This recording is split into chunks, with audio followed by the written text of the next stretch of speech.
never thought that I would be saying that I'm starting my HIV meds. Let's just keep it real. Half of y'all do like the F raw. I've been telling a group of strangers, but here I am. I'm seeing people saying that they contracted it from being in a monogamous relationship. There are a couple of people that I know personally who have STDs, and I know that they're not disclosing their status. And people aren't asking. In today's world, people just more so they prioritize their performance in the bedroom. The best sex that I've ever had have come from men who are whores. I'm safe most of the time, but I do have moments. Luckily, I'm HIV negative, and I'm starting it tomorrow because it's called PrEP. You have health insurance, you get this for free. Just encourage y'all to look into it. Just protect yourself and don't rely on putting your health in somebody else's hands. When I happen to have a slip up, I don't have to worry about contracting HIV. I how do y'all have slip ups? You know what I'm saying? Like, I know that she is basically trying to say that she's trying to do the responsible thing by looking into PrEP. But I'm gonna be honest with you on this front also.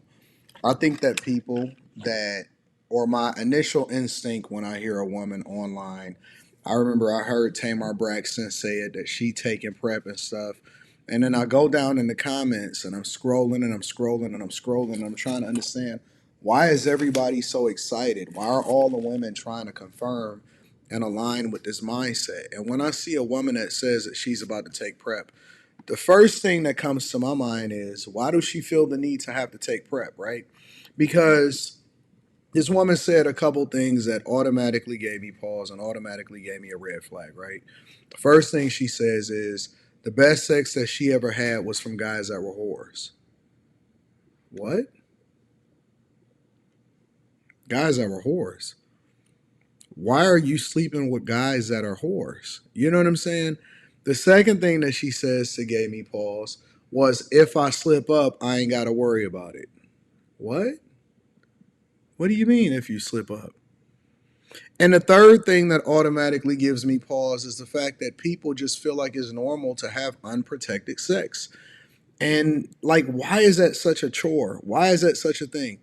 You know, the fact that I realized that I didn't want to just be out here in these streets immediately, and this is as a man, as a woman, y'all supposed to preserve yourselves 10 times more, I believe, than men, because y'all are more precious. You have things going inside you. And so, why is it so bad for y'all not to just get married to the person that you're supposed to be with instead of sleeping around like you know you ain't got no business sleeping around? But I'm assuming that that's too much to ask. So, what they've resulted in is continuing to profit off of y'all. And it's the same thing when it comes to the whole hospital system. It's the same thing when it comes to medicine. It's the same thing when it comes to treatments.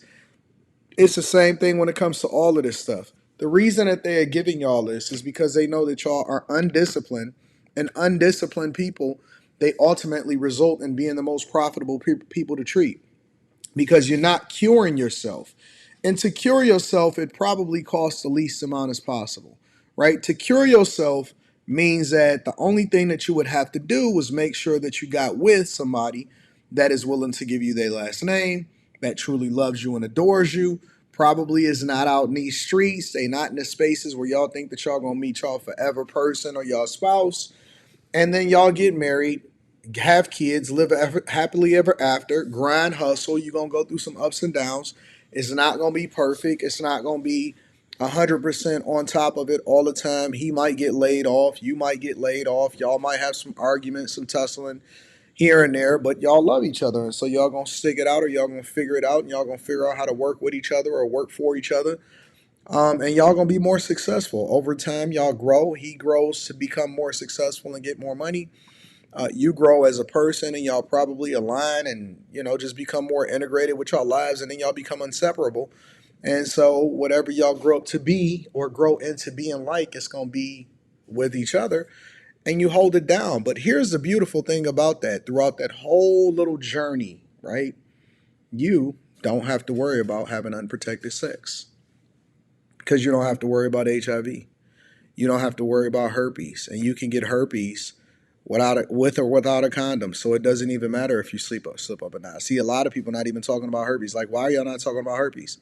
Herpes in the community has become so normalized that everybody is just cool because everybody think that everybody got herpes. And I'm like, where is y'all getting that from? No, everybody don't have herpes. We not giving our kids that. We not letting our kids be born with it. We not just gonna be kissing on each other. We not just gonna be hanging out with each other. And so when I see a crowd of people, I went to Puerto Rico. Right, I was in Puerto Rico, I think, for like a week.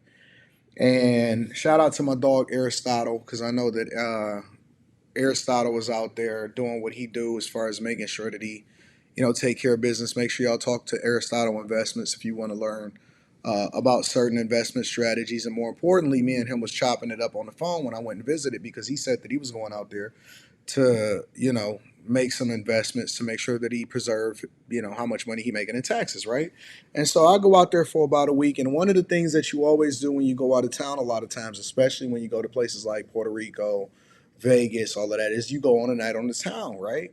And so I go out and I hit the streets a little bit, and I realize at that moment, or I'm reminded, not even realize, but I'm reminded at that moment, as I seen the chicks, they just stumbling drunk and whatever, and it's a street or it's a space out there. I forgot what it was called.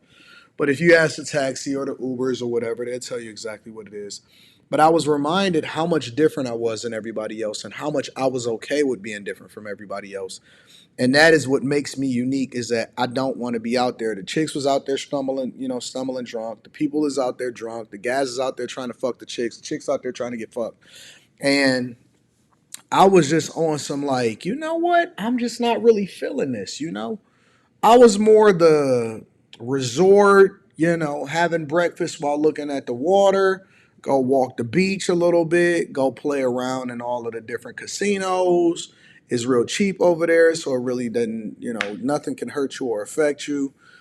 Just having a really good time, just exploring. I went out to the beaches. I went and seen, some of the dope spaces and all of that. But the party scene at night, which was the space where people was basically prepping themselves to get bust down or busting it down.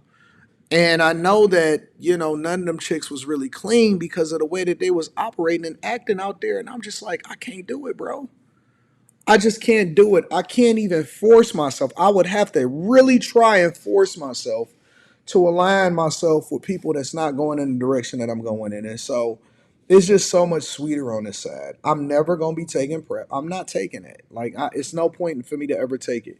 As a person that is disciplined and has been married for the last 21 years, going on 22 years. I'm not taking it. I'm not interested in it. I'm not interested in even if I was single, I'm not interested in rocking out with chicks that wouldn't even ask me, do I have a rubber? Like at this point in life, everybody got to get tested. And that comes after I'd have known you for a long time. And, I come from the era of remembering what it was like to look at Magic Johnson step up on that podium and announce that he had HIV. And we automatically thought it was AIDS. So, I've always operated super scary when it comes to dealing with certain people. It's cool to kick it with people and be awesome and have great conversations. But when it comes to protecting myself against that monster, I know everybody out there just fucking and ain't nobody necessarily putting on no rubber, but I'm just not one of them. I'm not built like that. I can't do it. Um, and I can never bring myself to be subjected to the idea that I would have to jump on something like PrEP. They treat the symptoms, they don't treat the problem. The problem is that it's too many people that's over sexualized, super promiscuous, and don't nobody want to preserve themselves for the person that they're supposed to be with, especially women. A lot of times that disgusts me. Anyways, I always like to link back to the content creator. Make sure y'all tap into the Patreon. Link is in the description. Teach Hanley, 40% off your first order, 20% off for life. I love you. I appreciate you. Y'all let me know what y'all think about her saying she's starting her HIV meds.